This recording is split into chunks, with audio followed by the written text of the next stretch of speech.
Budget देखने के बाद हम रिएक्ट करेंगे और हमारे पार्टी की ओर से प्रेस कॉन्फ्रेंस भी करेंगे कि हमारे जो भी नीचे कर लो भाई। बजट के लिए जो हमारे पास एक्सपर्ट्स नेता है ताकि उसके बारे में हम सारी चीजें बताएं। सर, उम्मीद कितनी है सर इस बजट से? आप अगर बजट देखें अंदाजे पे बोलना ठीक नहीं रहेगा।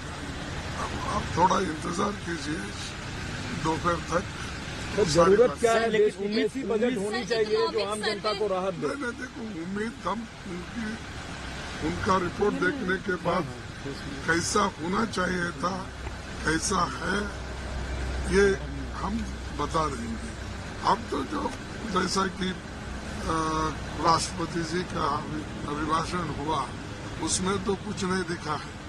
देखेंगे अब उनका जलवा इसमें बजट में क्या है उसके बाद देखेंगे। इकोनॉमिक सर्वे जैसे आया सर, इकोनॉमिक सर्वे जो आया है उसमें क्या कहना चाहिए? देखेंगे ये देखो सारी चीजें डिटेल चीजें मिलने के बाद ही मैं उसको रिएक्ट कर सकता हूँ या मेरे पार्टी की ओर से हम रिएक्ट कर सकते हैं। शुक्रिया सर।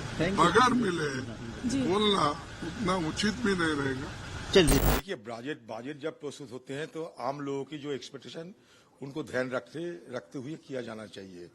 देखते हैं कि आम लोगों को ध्यान कैसे रखा जाते हैं, क्योंकि हिंदुस्तान में आर्थिक हालत जर्जर है, सब जानते हैं। लेकिन सरकार की बड़े बड़े मतलब बयानबाजी करने में सरकार कभी हिचकते नहीं।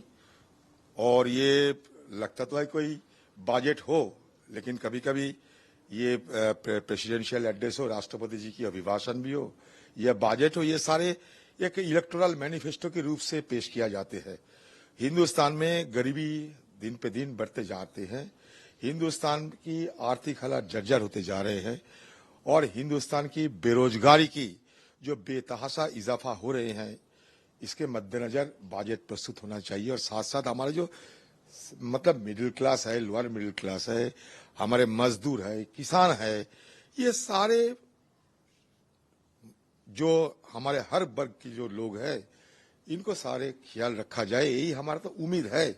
लेकिन बजट प्रस्तुत होने के बाद हमें पता चलेगा कि ये सरकार हमारे उम्मीद को ये सरकार मंजूरी देता है या नहीं, हमें बजट पेश करने के बाद पता चलेगी। देखिए इकोनॉमिक सर्वे तो फिर भी मैं कह रही तो पॉलिटिकल एक मैनिफेस्टो की तरह पेश किया गया। जैसे कि मान लीजिए कि 2002 से 2014 तक उस समय के हिंदुस्तान नहीं थे, उस समय के हिंदुस्तान की कोई सरकार नहीं थे, बताइए, वो खाली रखे गए।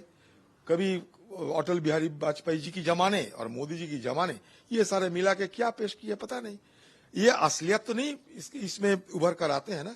हम तो ये इकोनॉमिक सर्वे हिंदुस्तान की असलियत हमें जानना चाहते हैं। असली हमारा मतलब आर्थिक हालत हकीकत में क्या है, ये बताना चाहिए।